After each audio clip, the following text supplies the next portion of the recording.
రామూర్తి గారు 1 second please. Ramurthy గారు, రవి గారు, నా రిక్వెస్ట్ ఏంటంటే నిజంగానే ఎవరు ఈ క్రెడిట్ తీసుకోవాలో మనం తర్వాత డిస్కస్ చేద్దాం. ఇప్పుడు నా నేను డిస్కస్ చేయాలనుకున్న పాయింట్ ఏంటంటే ఈ ఎస్సీ ఎస్టీ వర్గీకరణ అనే పేరుతో ఎస్సీలకు సంబంధించిన ఒక ఇష్యూ ఉంటే దాంట్లోకి ఎస్టీలను జాబితాను కూడా చేర్చడం ద్వారా కొత్త సమస్యలు ఏమైనా వచ్చే అవకాశం దాన్ని మనం ఎదుర్కోవాలి. ఎస్సీ వర్గీకరణ జరిగే క్రమంలో ఉపకులాలకు సంబంధించిన డిస్కషన్స్ ఎప్పుడు జరుగుతూ ఉంటాయి.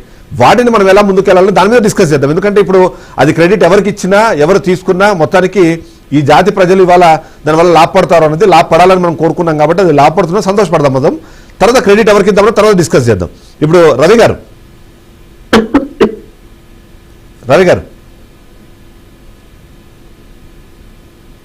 రైట్. రామూర్తి గారు, ఇక్కడ మనకి చాలా కీలకంగా చూస్తే మాత్రం, ఎందుకంటే ఎస్సీ వర్గీకరణకు సంబంధించి ప్రతి ఎన్నికలకు ముందు దీని గురించి డిస్కషన్ జరిగేది. ఎవరైతే దానికి పాజిటివ్గా మాట్లాడారు అనగానే ఇంకొక పార్టీ దానికి వ్యతిరేకంగా మాట్లాడేది. ఎందుకంటే రాజకీయమైన కోణం మళ్ళీ దీంట్లో ఉంది. మనం కాదనుకున్న ఎంత సుప్రీంకోర్టు ఎలాంటి తీర్పునిచ్చినా సరే మళ్ళీ ఇది అసెంబ్లీలోకి రావాల్సిందే. ఇక్కడ మళ్ళీ దానికి సంబంధించిన వర్గీకరణకు సంబంధించిన చట్టాలు రూపొందాల్సిందే. ఈ సందర్భంలో ఎప్పటికెప్పుడు ఆ డివిజన్ అన్నది ఉన్నప్పుడు ఇప్పుడు అది ఫలాలు ఇస్తుంది అన్నది చాలా మందిలో ఒక అనుమానం. ఏమంటారు మీరు? నేనేమంటున్నా, ఎస్సీలో ఏబీసీ వర్గీకరణ కోసం అన్ని పార్టీలు ఇప్పుడు అధికారంలో ఉన్న తెలంగాణలో అధికారంలో ఉన్న Congress Ramurthy 1 second please. Yes, Damodar Rajendra Singh మాట్లాడుతున్నారు ఇదే విషయం పైన. ఒకసారి లైవ్ చూద్దాం.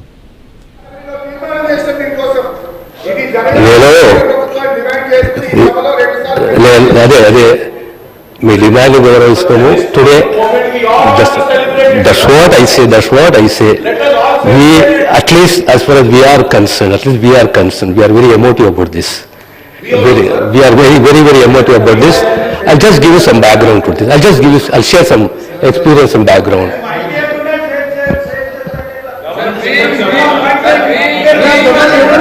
నేను ఒక శాసన సభ్యుడిగా నేను గౌరవ టీఆర్ఎస్ సంబంధించిన శాసనసభ్యులను కూడా కోరుతా ఉన్నాం. అందరం రాష్ట్ర వ్యాప్తంగా ఈ సమాజానికి సంబంధించి అనేక సంవత్సరాలుగా వెయిట్ చేస్తూ ఉన్నాం. ఇంతకుముందు పెద్దలు దామోదర్ రాజనరసింహ గారు చెప్పినట్టు మీ హర్షం కానీ దాంట్లో కూడా పార్టిసిపేట్ కావటానికి కానీ మాకేమీ అభ్యంతరం లేదు, సభకు ఎవరికి అభ్యంతరం లేదు అధ్యక్ష. ఈ విషయంపై మాట్లాడమని చెప్పండి అధ్యక్ష. ఈ అంశంపై మాట్లాడమని చెప్పండి. ఈ అంశంపై మొదటిగా మాట్లాడమని చెప్పండి. ఈ అంశంపై మాట్లాడడం మేమేం చేస్తాము? మేమేం చేయలేస్తాము. ఈ అంశంపై మాట్లాడతామని మీకు నమ్మకం ఇప్పియండి. మా సభ్యులు మాట్లాడిన తర్వాత వారికి కూడా ఇస్తాం. సార్, ఈ స్పెసిఫిక్ సబ్జెక్ట్ పైన ముఖ్యమంత్రి గారు సుప్రీంకోర్టు ఎస్సీ కేటగరైజేషన్ పైన తెచ్చిన ప్రస్తావనపై మాట్లాడమని చెప్పండి అధ్యక్ష. దానికి మాట్లాడమంటే ఎట్లా? ఎస్సీ కేటగరైజేషన్ మేము మాట్లాడమంటే ఎట్లా అధ్యక్ష? సుప్రీంకోర్టు ఇచ్చిన కేటగరైజేషన్ మేము మాట్లాడమంటే ఎట్లా అధ్యక్ష? మీరు మాట్లాడతామని చెప్పండి. దాని ప్రకారమే మీరు నిర్ణయం ప్రకారం మా సభ్యులు మాట్లాడిన తర్వాత మాట్లాడతారు. ఏం సార్, ఎస్సీ కేటగరైజేషన్ ఇంత హిస్టారికల్ జడ్జిమెంట్ వచ్చిన తర్వాత ఇంతకుముందు అక్బరుద్దీన్ గారు చెప్పారు, మేము కూడా మాట్లాడతాం. We would like to express and we would like to celebrate అని మాట్లాడారు. ఆ విధమైన వ్యాధి లేకుండా ఈ స్పెసిఫిక్ సబ్జెక్ట్ అధ్యక్ష, specifically I'm on the toes. I'm requesting honourable chair on this subject of SC categorization, on this specific subject of SC categorization please we will, మా సభ్యులు మాట్లాడతారు, వారిని కూడా తర్వాత మాట్లాడమని చెప్పి. శ్రీ దామోదర్ రాజనరసింహ గారు.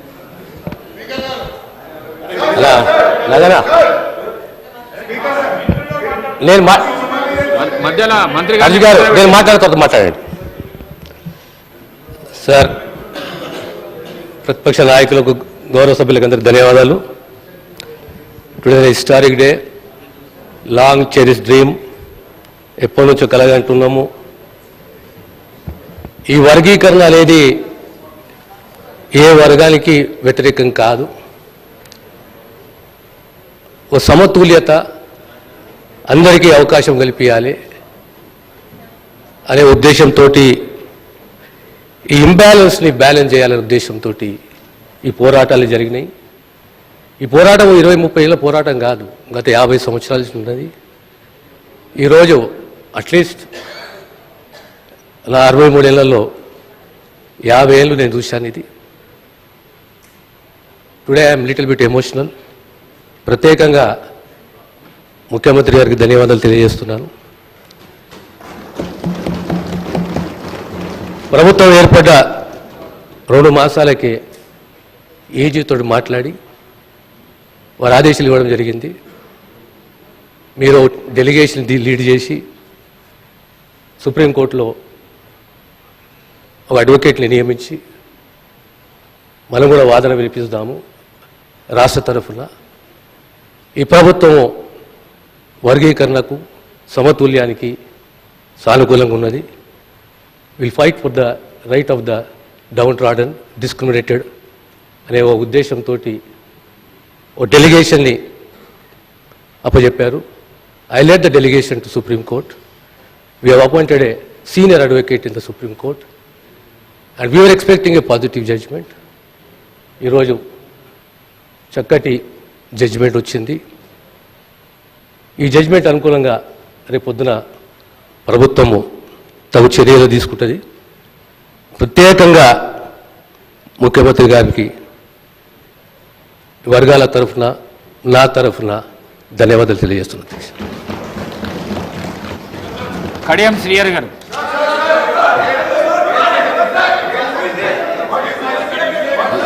ఏమైందండి? మాట్లాడండి. ఎందుకంత ఆవేశము? ఎందుకంత ఆవేశం? ఇస్తా మాట్లాడండి. మాట్లాడండి పోండి. మీ సిట్టాల పోండి.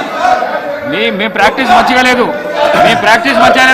చదువుకున్న వ్యక్తులు మీరు. అధ్యక్ష, మీ ప్రాక్టీస్ మంచిగా ఇస్తున్నా సమయం ఇచ్చినందుకు మీకు ఇస్తాను. మీకు ప్రత్యేకమైన ఇప్పుడు ఇస్తాను. ధన్యవాదాలు అధ్యక్ష. శ్రీహరి గారు 1 minute నడు. ఇస్తున్నా నడవండి. మీకు మైక్ ఇస్తాను నడవండి. మైక్ ఇస్తున్నా. మీకు ఇస్తున్నా. సబితా ఇంద్రారెడ్డికి మైకు కాదు. ఈ ఇష్యూ మీద మాట్లాడితే ఇస్తా, లేకుంటే ఇవ్వను.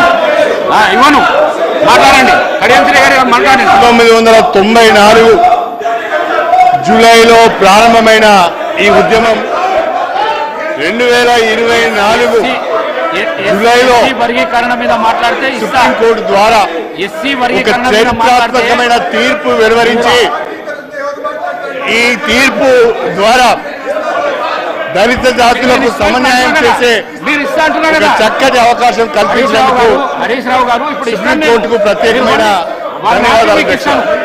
వారిని ఆపి మీకు ఇస్తాను. వర్గీకరణకు సంబంధించి అన్ని రాజకీయ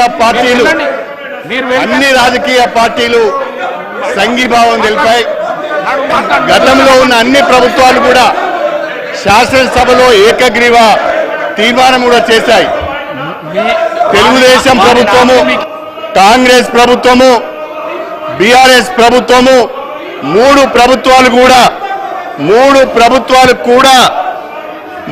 ప్రభుత్వాలు కూడా శాసనసభలో వర్గీకరణకు అనుకూలంగా ఏకగ్రీవ తీర్మానం చేసి కేంద్ర ప్రభుత్వానికి పంపించడం జరిగింది. దండోరా ఉద్యమానికి అన్ని రాజకీయ పార్టీల మద్దతు లభించింది. దండోరా ఉద్యమానికి సమాజం యొక్క మద్దతు కూడా లభించింది. అందరూ కోరుకున్న విధంగా ఈరోజు వర్గీకరణకు అనుకూలంగా సుప్రీంకోర్టు తీర్పు ఇచ్చింది. ఈ సుప్రీంకోర్టు తీర్పును అందరూ కూడా స్వాగతించాలని చెప్పి నేను మనసారా కోరుకుంటున్నాను. అధ్యక్ష, 30 సంవత్సరాలుగా ఈ ఉద్యమంతో నేను అసోసియేట్ అయి ఉన్నాను. అధికార పార్టీలో ఉన్నా, ప్రతిపక్షంలో ఉన్నా నేను దండోరా ఉద్యమంతో అసోసియేట్ అయి ఉన్నాను. అన్ని రాజకీయ పార్టీలు కూడా ఈ ఉద్యమానికి సంఘీభావం తెలిపాయి. ఈ నేపథ్యంలో సుప్రీంకోర్టు తీర్పు వచ్చింది. రాష్ట్రంలో కాంగ్రెస్ ప్రభుత్వం ఏర్పడగానే గౌరవనీయులు ముఖ్యమంత్రి గారు రేవంత్ రెడ్డి గారి నాయకత్వంలో ఈ వర్గీకరణకు సంఘీభావాన్ని తెలుపుతూ సుప్రీంకోర్టులో అఫిడవిట్ వేయడం జరిగింది. నేను ఒక శాసనసభ్యునిగా దళిత వర్గాలకు చెందిన వ్యక్తిగా మాట్లాడుతున్నాను. దయచేసి సభ్యులందరూ కూడా దీన్ని అర్థం చేసుకోవాల్సిందిగా కోరుతున్నాను. భారత రాష్ట్ర సమితి సభ్యులకు ఈ తీర్పు పట్ల ఏమాత్రం కూడా అవగాహన ఉన్నట్టుగా లేదు. ఈ తీర్పును వాళ్ళు వ్యతిరేకిస్తున్నట్టుగా నేను భావించవలసి వస్తున్నది. రేవంత్ రెడ్డి గారికి ప్రత్యేకంగా ధన్యవాదాలు తెలపాలి. ముఖ్యమంత్రి గారు ప్రత్యేకంగా అడ్వకేట్ని ఏర్పాటు చేసి ముఖ్యమంత్రి గారు రాష్ట్ర ప్రభుత్వం ద్వారా అఫిడవిట్ని కూడా ఫైల్ చేయించి వర్గీకరణకు మద్దతు తెలిపారు. అదేవిధంగా కేంద్ర ప్రభుత్వానికి కూడా నేను హృదయపూర్వకంగా నా అభినందనలు తెలియజేస్తున్నాను. కేంద్ర ప్రభుత్వం కూడా వర్గీకరణకు అనుకూలంగా సుప్రీంకోర్టులో అఫిడవిట్ ఫైల్ చేసింది. కేంద్ర రాష్ట్ర ప్రభుత్వాలకు వర్గీకరణకు అనుకూలంగా అఫిడవిట్లు ఫైల్ చేసినందుకు హృదయపూర్వకంగా దళిత జాతుల నుంచి నేను అభినందనలు తెలియజేస్తూ ఈ తీర్పును స్వాగతిస్తూ ఇవాళ ముఖ్యమంత్రి గారు ఏదైతే ప్రకటన చేశారో ఇప్పుడు ఇచ్చిన నోటిఫికేషన్లో రాబోయే నోటిఫికేషన్లో కూడా ఈ యొక్క వర్గీకరణకు సంబంధించిన తీర్పును అమలు చేస్తామని అవసరమైతే ఆర్డినెన్స్ కూడా తీసుకొస్తామని చెప్పినందుకు ప్రత్యేకంగా ముఖ్యమంత్రి శ్రీ రేవంత్ రెడ్డి గారికి ఈ జాతుల పక్షాన ధన్యవాదాలు తెలుపుకుంటూ సుప్రీంకోర్టు తీర్పును స్వాగతిస్తూ ఈ అవకాశం మీరు నాకు ఇచ్చినందుకు ధన్యవాదాలు తెలుపుకుంటూ సెలవు తీసుకుంటున్నాను. స్పీకర్ సార్, ఇది అత్యంత ప్రాధాన్యతతో కూడుకున్న అంశము. మాదిగ ఉపకులాల వర్గీకరణకు సంబంధించి సుప్రీంకోర్టు ఇచ్చిన తీర్పు చాలా గొప్పది. దీని మీద అందరు అభిప్రాయాలు తీసుకోవాలి. నేను కూడా తమరికి విజ్ఞప్తి చేస్తున్నా, ప్రధాన ప్రతిపక్ష పార్టీకి ఈ అంశంలో మాట్లాడడానికి, వర్గీకరణపై వాళ్ళ అభిప్రాయం చెప్పడానికి వారికి అవకాశం ఇవ్వండి. అదేవిధంగా ప్రతిపక్ష నాయకుడికి చంద్రశేఖరరావు గారికి కూడా నేను విజ్ఞప్తి చేస్తున్నా, ఇంత కీలకమైన అంశం సభలో చర్చ జరుగుతున్నప్పుడు వారు స్వయంగా ఈ చర్చలో పాల్గొని వర్గీకరణను ఏ రకంగా ముందుకు తీసుకెళ్లాలి, ఇప్పటి వరకు అన్యాయానికి గురైన వర్గాలకు ఏ రకంగా న్యాయం చేయాలనో వారి సభలోకి వచ్చి సూచన చేస్తే బాగుంటుంది. ఒకవేళ వారికి ఈ అంశం పట్ల పట్టి లేకపోతే వారి వారసులు ఎవరు మాట్లాడినా కూడా వర్గీకరణకు వారిని కూర్చోబెట్టి వారికి మైక్ ఇవ్వవలసిందిగా తమరికి విజ్ఞప్తి చేస్తున్నా. అధ్యక్ష, మాట్లాడండి. మీరు వెళ్ళి మాట్లాడండి.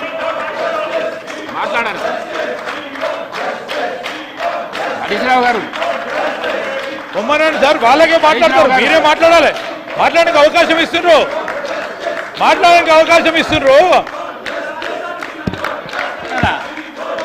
మాట్లాడమంటున్నావు కదా.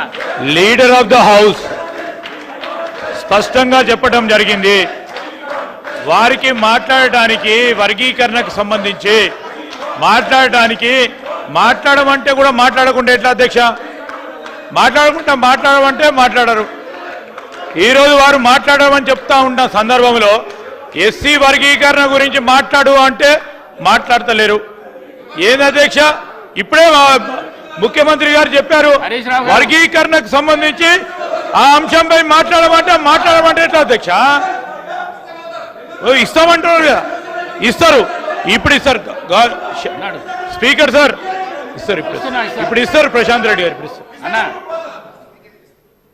శ్రీనివాస్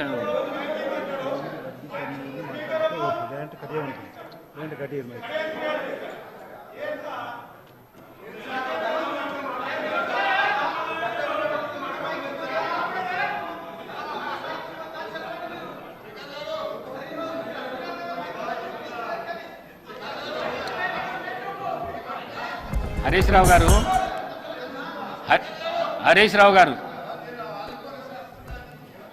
రావు గారు ఏదైతే హరీష్ రావు గారు వినండి.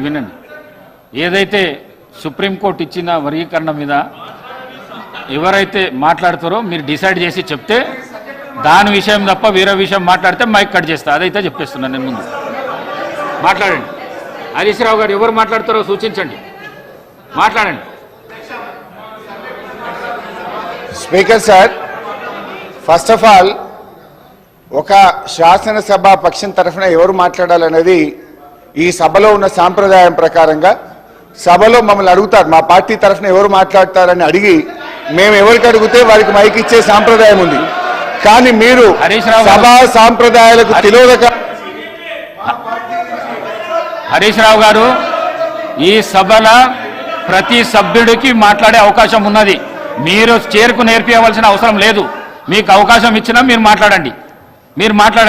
నాకు ఈ చేరుకు సార్, నేర్పించవలసిన అవసరం లేదు. సార్, ఇప్పుడు ఈ శాసనసభలో ఏ సభ్యుడికైనా మాట్లాడే హక్కు ఉంది. మీరు దానికి పద్ధతి ఉన్నది సార్. సీనియర్ శాసనసభ్యులు నాకు నేర్పించవలసిన అవసరం లేదు, చేరుకు నేర్పించవలసిన అవసరం లేదు. మీరు మాట్లాడండి. Sir, there is a procedure in this house. There are some rules in this house. ఎప్పుడు అందరి సభ్యులకు మాట్లాడే హక్కు ఉన్నా ఏదైనా ఒక అంశం మీద ప్రధాన ప్రతిపక్షం నుంచి ఎవరు మాట్లాడతారని అడిగి ఆ ప్రధాన ప్రతిపక్షం నుంచి పేరు తీసుకొని మాట్లాడించే సాంప్రదాయం ఈ సభలో ఉంది. ఈ సభా సాంప్రదాయాన్ని తుంగలో దొక్కినందుకు ముందు నా నిరసన తెలియజేస్తూ నేను మాట్లాడుతున్నాను. అధ్యక్ష, ఈ సభ కౌరవుల సభలాగా నడుస్తుంది అధ్యక్ష. బట్ అంతిమంగా పాండవులే గెలుస్తారు, న్యాయమే గెలుస్తుంది, ధర్మమే నిలబెట్టది. మీరేదో ఇలా మందబలం ఉందనో అధికారం ఉందనో అహంకారంతో చేస్తున్నారు. ప్రజలు అన్ని విషయాలు గమనిస్తున్నారు. తప్పకుండా మీకు తగిన గుణపాఠం చెప్పే రోజు ఉంటుంది, జాగ్రత్త.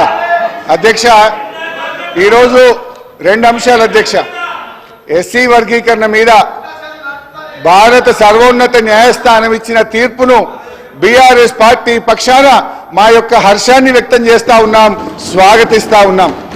అధ్యక్ష, ఈ యొక్క వర్గీకరణ మీద మా ప్రభుత్వం ఏర్పడిన వెంటనే సభానాయకుడిగా కేసీఆర్ గారు 29 నవంబర్ 2014లో ఈ ఎస్సీ వర్గీకరణ వెంటనే చేయాలని ఆనాడు మా సభానాయకుడిగా కేసీఆర్ గారు ఈ సభలో తీర్మానాన్ని ప్రవేశపెట్టి కేంద్ర ప్రభుత్వానికి ఏకగ్రీవంగా ఈ వర్గీకరణ చేపట్టాలని చెప్పిన పార్టీ మా బీఆర్ఎస్ పార్టీ. తీర్మానం చేయడమే కాదు అధ్యక్ష, ఎస్సీ వర్గీకరణను వెంటనే చేపట్టాలని ఆ తీర్మానం కాపీని స్వయంగా కేసీఆర్ గారే తీసుకొని ఆనాటి ఉప ముఖ్యమంత్రిగా ఉన్న నాయకులను, దళిత నాయకులందరినీ వెంట పెట్టుకొని వెళ్లి ప్రధానమంత్రి గారిని స్వయంగా కలిసి దీని వర్గీకరణ యొక్క ఇంపార్టెన్స్ ను ఆ రోజు కేసీఆర్ గారు ప్రధాని గారికి వివరించడం జరిగింది.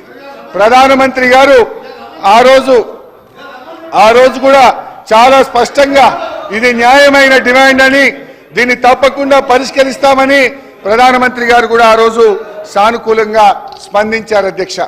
అయితే అధ్యక్ష, ఈ వర్గీకరణ పోరాటం చాలా సుదీర్ఘమైన పోరాటం. ఎన్నో త్యాగాలు జరిగినాయి. ఎంతో మంది వర్గీకరణ కోసం గతంలో ప్రాణాలు అర్పించిన సంగతి కూడా మనకు తెలుసు. ఇదే గాంధీ భవన్ దగ్గర పెట్రోల్ పోసుకొని ఆ రోజు కొంతమంది మాదిగలు ఆత్మాహుతికి పాల్పడితే అప్పటి ప్రభుత్వం కనీసం వాళ్ళని పట్టించుకున్న పాపాన కూడా పోలేదు. కానీ ఆ మాదిగలకు కేసీఆర్ గారు మా ప్రభుత్వం వచ్చిన వెంటనే వారందరికీ ఎక్స్గ్రేషియా ఇచ్చి ఆ కుటుంబాలను ఆదుకున్న పార్టీ బీఆర్ఎస్ పార్టీ, మా నాయకుడు కేసీఆర్ గారు అధ్యక్ష. ఆ రోజు కాంగ్రెస్ పార్టీ ద్రోహం చేసిందని, కాంగ్రెస్ పార్టీ వర్గీకరణ చేయడం లేదని మందకృష్ణ మాదిగ గారి నేతృత్వంలో గాంధీ భవన్ దగ్గర ఆ రోజు పెద్ద ఎత్తున మాదిగలు గాంధీ భవన్ ముట్టడికి వచ్చి పోరాటం చేసిన విషయాన్ని కూడా గుర్తు తెచ్చుకోవాలి.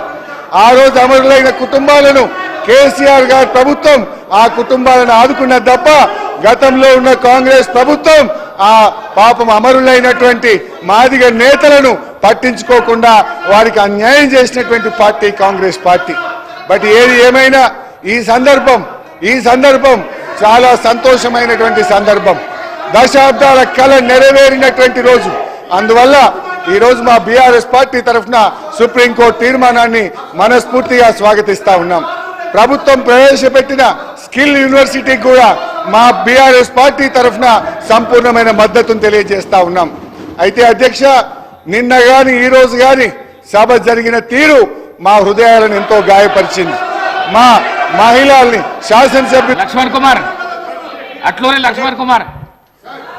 అధ్యక్ష ధన్యవాదాలు అధ్యక్ష.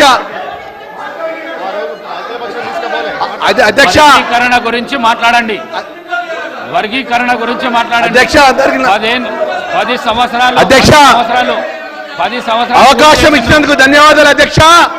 50 సంవత్సరాలకెళ్ళి తెలంగాణ మాదిగల యొక్క పోరాటం మేరకు ఈరోజు అత్యంత న్యాయస్థానం, భారతదేశంలోని అత్యంత న్యాయస్థానం గౌరవ సుప్రీంకోర్టు మన కొత్తగా ఏర్పడ్డటువంటి గౌరవ ముఖ్యమంత్రి గారు రేవంత్ రెడ్డి గారి నేతృత్వం లోపల ఏదైతే సుప్రీంకోర్టులో తెలంగాణ రాష్ట్ర ప్రభుత్వం ద్వారా వాదనలు నిలిపేయాలంటే మా మాదిగలకు సంబంధించిన గౌరవ శాసనసభ్యులు పెద్దలు దామోదర్ రాజా నేతృత్వం లోపల మీరు ఢిల్లీకి పోవాలి, ఢిల్లీకి పోయి తెలంగాణ ప్రాంతం ఉన్నటువంటి మన బాధితుల యొక్క వాదన వినిపించాలని చెప్పేసి ముఖ్యమంత్రి గారు ఆదేశించిన వెంటనే దామోదర్ రాజా నరసింహ గారి నేతృత్వం లోపల మేము ఉన్నటువంటి గౌరవ మాదిగ శాసనసభ్యులందరం కూడా కలిసి ఢిల్లీకి పోయినాం.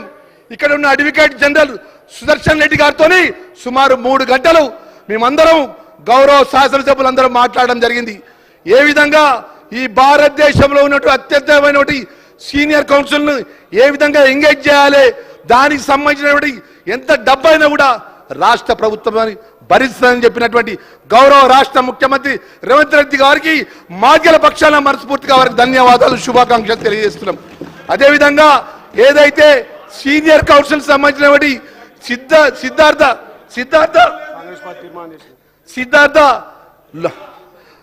సిద్ధార్థ లూత్రా సంబంధించిన సీనియర్ కౌన్సిల్ అధ్యక్ష, సీనియర్ కౌన్సిల్ సుమారు 2 గంటలు రాష్ట్ర ప్రభుత్వం ద్వారా మాదిగలకు జరిగినటువంటి ఈ రాష్ట్రంలో జనాభా ప్రాతిపదిక ప్రకారంగా ఎవరికి వ్యతిరేకం కాకుండా మన వాదనను రాష్ట్ర ప్రభుత్వం ద్వారా వినిపించడం జరిగింది.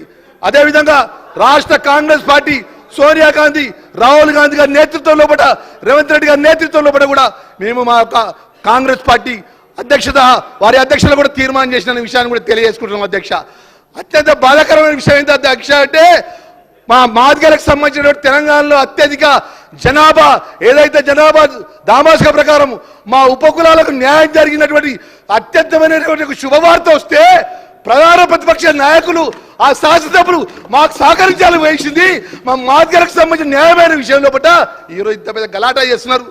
మా సోదరి మరి సబిత ఆ సోదరి మరి విషయంలో పట్ల ఏదైతే జరిగిన విషయంలో పట్ల మాట్లాడటానికి సభకున్న సభ వ్యవహార నాయకులకు చెప్పడం జరిగింది. అయినా కూడా మా మాదిగలకు సంబంధించిన న్యాయమైన విషయంలో పట్ల సుప్రీంకోర్టు జడ్జిమెంట్ విషయంలో